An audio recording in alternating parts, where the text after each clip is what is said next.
कहानी गले लगने का सुख। वे सूर्य को जल चढ़ाने के लिए ऊपर छत पर जा रही थी, तभी उन्हें राहुल के शयनकक्ष से हंसी की आवाजें सुनाई दी। उनके अंदर कहीं मरोड़ सी उठी। वे वहीं ठिठक गईं। सूर्योदय हो आया था, किंतु बहू अब भी राहुल के संग हंस खेल रही थी। गहरी सांस खींचकर वे उधर से ऊपर छत की ओर चल दी। सूर्यदेव को जल अर्पित करती हुई वे पिछले दिनों को स्मरण करने लगी। घर में बहू लाने की कितनी ललक थी उनके मन में, किंतु अब उन्हें लगने लगा है कि वह उनका मात्र भ्रम ही था। अब तो वह घर नहीं लगा करता। जब से गोपा बहू आए हैं, माँ बेटे के बोझ की दूरी निरंतर बढ़ती ही जा रही है। ये नारी का नारी के प्रति दाह भाव भी नहीं है। बहू के प्रति उनके मन में कहीं कोई कलुष या कुंठा भी नहीं है। दहेज भी उनके मन मुटाव का कारण नहीं है। बहू तो इतनी सुशील और गुणवंती है कि रजनी बिटिया से भी कहीं अधिक वह उनकी सेवा शुश्रूषा करती रहती है। मान जी, पाँव दबाऊं।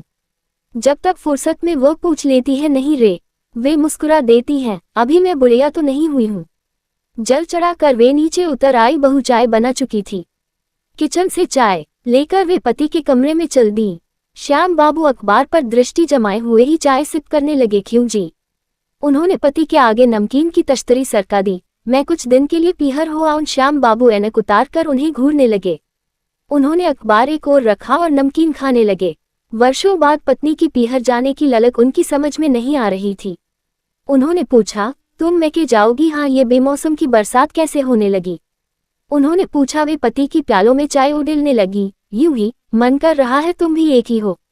श्याम बाबू परिहास करने लगे। जल्द ही नातियों वाली भी हो जाओगी और तुम्हें इस उम्र में मायके जाने की सूझ रही है, सो तो ठीक है। पर उनकी बात मन में ही बिला गई। पर क्या यहाँ खाली खाली जो लगा करता है? बोली, खैर तुम जानो, कहकर श्याम बापू पैरों में चप्पल फंसा कर बाहर चल दिए। गोपा और रजनी दोनों डाइनिंग टेबल पर नाश्ता लगा चुकी थी। सभी एक साथ सुबह का नाश्ता करने लगे। वे बराबर नोट करती रही कि राहुल निरंतर बहू का ही ध्यान रखता आ रहा है। पुत्र की उपेक्षा से उनका मन कसला हो आया। शुरू से ही वे संयुक्त परिवार की अभ्यस्त रही हैं। जन्म से ही चाहते हुए परिवार में सांसें लेने की उन्हें आदत रही। पुत्र के लिए घरों बहू लाने की जिद उन्होंने इसीलिए की थी। श्याम बाबू उन्हें बड़ी कठिनाई से समझा पाए थे। अरे भाई, तुम समझती तो हो नहीं। राहुल बड़ा हो आया है, वह अच्छा बुरा सब समझता है। क्यों कर उस पर अपने विचार थोपती हो? उसे अपने मन की क्यों नहीं करने देती? 9:30 तक सभी अपने अपने काम पर चल दिए। श्याम बाबू ऑफिस की जीप में बैठकर घर से ही साइट निरीक्षण पर चल दिए थे। राहुल भी गोपा को लेकर मोटर साइकिल से अपने ऑफिस चल दिया। रजनी 8:30 बजे ही कॉलेज को निकल गई थी। उतने बड़े घर में अब वे अकेली रह गई थी। ऐसे में उन्हें वह घर काट खाने को दौड़ता 10 बजे के लगभग घर में महरी आ गई। आते ही वह उनका चेहरा पढ़ने लगी। बीबी जी, आज आप कुछ उदास लगती है, नहीं रे? वे सहज होने का उपक्रम करने लगी। फिर ठीक है बीबी जी। अनारो उधर से किचन की ओर चल दी। वहां वह सिंक में पड़े बर्तन धोने लगी। बरामदे की इजी चेयर पर धंसी हुई वे फिर से बीते हुए दिनों को याद करने लगी। राहुल उनके साथ कभी कितना लाड़ प्यार किया करता था। हर घड़ी वह मामा की ही रट लगाए रहता था। कभी कभी तो वह लाड़ में आकर उनके बाल तक नोचने लगता था। पिछले ही वर्ष तक वह उन्हें गलबाहें डाला करता था। माँ, इस कमीज का रंग मेरी पैंट पर ठीक रहेगा न? माँ, इस पैट के साथ यह शर्ट ठीक रहेगी न? बिना उनकी अनुमति के राहुल कुछ भी तो नहीं किया करता था। एक बार उन्होंने उससे यूं ही छेड़ दिया था, क्यों रे राहुल, बहू आ जाने पर तो तू मुझे पूछेगा भी नहीं? ओ माँ, राहुल ने उनके गले में बांधे डाल दी थी। बहू दिन रात तेरी ही सेवा किया करेगी, वो तो करेगी ही। वे मुस्कुरा दी थी। मैं तो ये कह रही हूँ कि तब तू मुझे पूछेगा तक नहीं? नहीं माँ, ऐसा नहीं होगा। राहुल ने उनके कान उमेट दिए थे। You are a naughty mummy. क्या बोला? उनका हाथ उसे मारने के लिए उठ खड़ा हुआ था। शरारती माँ। उनसे दूर जाकर उसने हंसी का ठहाका लगा दिया था। वही राहुल आज उनकी मुट्ठी से फिसलकर बहू की मुट्ठी में कैद हो गया है। विवाह के बाद से तो उसमें बहुत ही बदलाव आ गया है। हर घड़ी वह बहू के ही आगे पीछे घूमता रहता है। गोपा, आज क्या पहनूं? अरे भाई बताओ ना। जब तब वह उससे ही राय लेता रहता है। इस कमीज के साथ कौन सी पतलून पहनूं? बीबी जी, चाय पेंगी? हाथ पोंछती हुई महरी ने किचन से आकर उनकी तंद्रा भान की। हारी थोड़ी सी अदरक भी डाल देना। वे वर्तमान में लौट आए। उनका चिंतन फिर से प्रखर होने लगा। करने के बाद राहुल नौकरी करने लगा था। होम मिनिस्ट्री में उसकी नियुक्ति असिस्टेंट के पद पर हुई थी। तब से तो वे दिन रात बहू के ही सपने देखने लगी थी।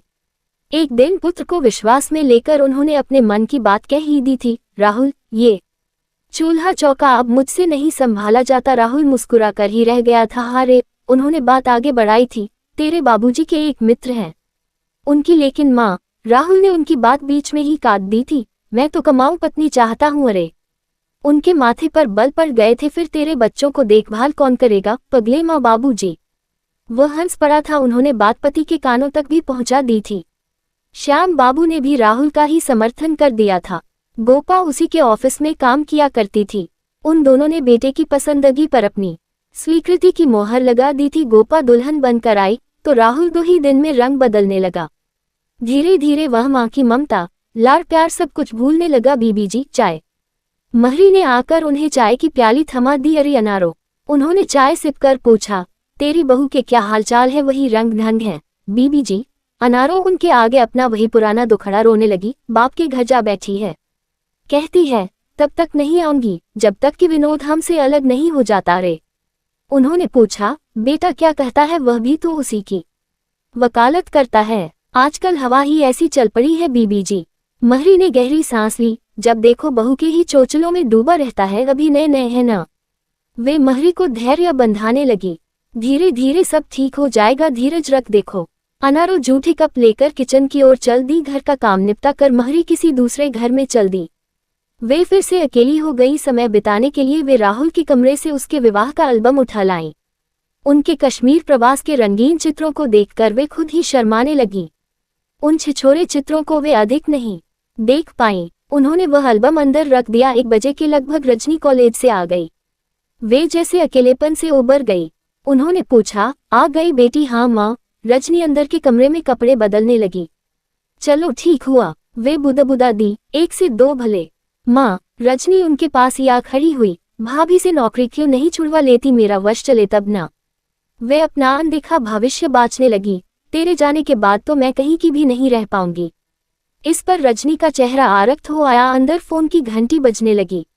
जरा जाके फोन तो सुना, उन्होंने बेटी से कहा। रजनी ने अंदर जाकर फोन का चोगा कान से सटा लिया। Hello accident.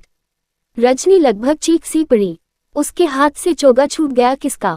वे बुरी तरह से घबरा उठी। अंदर जाकर उन्होंने पूछा, किसका हुआ रे भैया? भाभी का। रजनी रुआसी हो आए। हे भगवान, उन्होंने अपने माथे पर उल्टा हाथ मारा। रजनी ने चोंगा उठाकर आगे की पूछताछ की। हेलो, आप कहाँ से बोल रहे हैं? पंत अस्पताल से। ओह। रजनी ने फोन पटक दिया। आधा घंटे बाद वे रजनी के साथ पंत अस्पताल चल दी। वहां इमरजेंसी वार्ड में राहुल और गोपा पास पास की पलंगों पर थे। गोपा के हाथों पर और राहुल के सिर पर पट्टियां बंधी हुई थीं। उस समय उन दोनों की आंख लगी हुई थी। घबराए नहीं। ड्यूटी नर्स उन्हें धैर्य बंधाने लगी। दोनों ही खतरे से बाहर है। चोट कहाँ कहाँ आई है? उन्होंने बेकली से पूछा। कोई खास नहीं, नर्स ने बताया। गोपाजी को तो मामूली सी खरोंचे भर आए हैं। राहुल जी के सिर पर 2-4 मामूली टांके आए हैं। हे ईश्वर। वे बेटे के पलंग के समीप स्टूल पर बैठ गईं। कभी वे पुत्र को देखती तो कभी पुत्रवधू को। माँ, राहुल जाग गया था। क्या हो गया था मेरे लाल? वे बेटे के पांव दबाने लगी। तभी नर्स ने उन्हें टोक दिया। डॉक्टर ने अभी इनसे बात करने की मनाही की है। गोपा भी जाग गई थी। वे पुत्रवधू की पलंग की ओर चल दी। भरे हुए स्वर में उन्होंने पूछा, एक्सीडेंट कैसे हो गया था? बहू राजघाट के चौराहे के पास अचानक मोटरसाइकिल उछल पड़ी थी। गोपा ने बताया, हम दोनों फुटपाथ पर आ गिरे थे। अब तुम कैसी हो? मैं तो अब ठीक हूँ। गोपा बिस्तर पर उठकर बैठ गई। उन्हें शायद कुछ ज्यादा चोटें आई हैं। उनकी अंतरात्मा चित्कार उठी। मन ही मन वे बहू बेटे के लिए ईश्वर से दुआएं मांगने लगी। श्याम बाबू भी आ गए थे। उन्होंने धीरे से उनके कंधे पर हाथ रख दिए। ईश्वर को धन्यवाद दो कि जान बच गई, नहीं तो प्राथमिक चिकित्सा के उपरांत गोपा को अस्पताल से छुट्टी दे दी गई। राहुल को अभी सप्ताह भर वहीं रहना था। बहू को लेकर वे लोग घर आ गए। अगले सप्ताह राहुल की अस्पताल से छुट्टी होनी थी। दोपहर बाद वे पति के साथ अस्पताल चल दी। तब तक राहुल के डिस्चार्ज की सारी औपचारिकताएं पूरी हो चली थी। माँ को देखते ही राहुल तीर की तरह से उनके गले से आ लिपटा। उनकी आंखों से गंगा जमुना बहने लगी। उसमें उनका सारा मनोमालिन्य धुलने लगा। उनके मन में अब कोई भी तो गिला शिकवा नहीं रह गया था। अंतर से वात्सल्य की धार फूट पड़ी। ऐसे में वे बार बार उसे वक्ष से सटाती जा रही थी। वे उसकी पीठ थपथपाती हुई बुदा दी। पगला कहीं का स्टाफ नर्स ने श्याम बाबू को राहुल का मेडिकल सर्टिफिकेट थमा दिया। इन्हें अभी सप्ताह भर तक पूरा आराम चाहिए। धन्यवाद सिस्टर। श्याम बाबू ने वे कागजात अपनी जेब के हवाले कर दिए। अस्पताल के गेट से वे तीनों टैक्सी में बैठकर घर आ गए। राहुल को घर आए हुए 2-3 दिन हो आए थे। गोपा ने भी ऑफिस से छुट्टियां ले ली थीं। दोनों सास बहू राहुल की सेवा शुश्रूषा में लगी हुई थी। नित्य की भांति घर में महरी आ गई।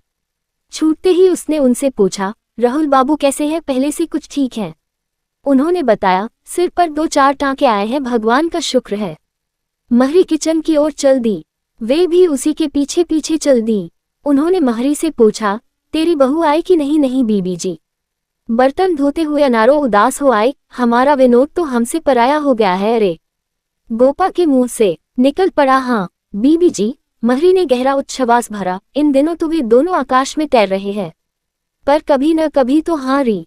वे बेटे के लिए चूल्हे पर हलवा घोंटने लगी। पखेरु भी तो नीचे आकर ही घोंसला बनाया करते हैं। लेकिन बीबी जी, महरी बर्तन पोंछने लगी, माँ का दिल कुछ और ही हुआ करता है। हाँ सो तो है ही।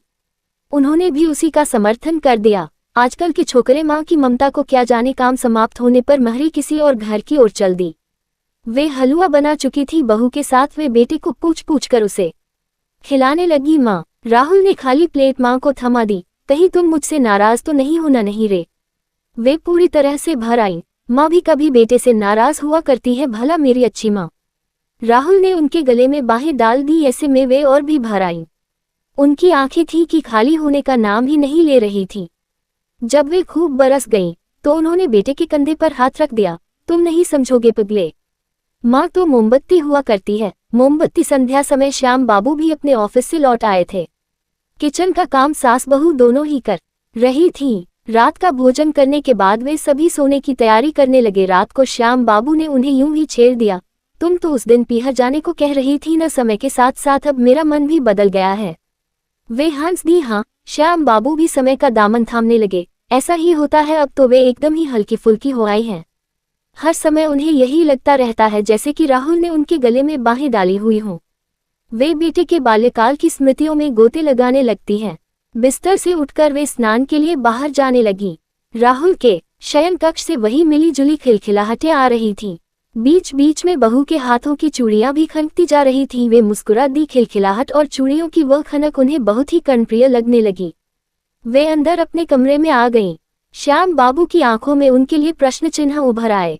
उन्हें इतना उल्लसित उन्होंने पहले कभी नहीं देखा था। बस यूं ही शर्म के मारे उनकी आंखें झुकाए। अब वे अपने बिस्तर पर लेटी हुई थीं। उन्होंने आंखें मूंद लीं। उसी मनोदशा में वे आत्मिक सुख में लीन होने लगी।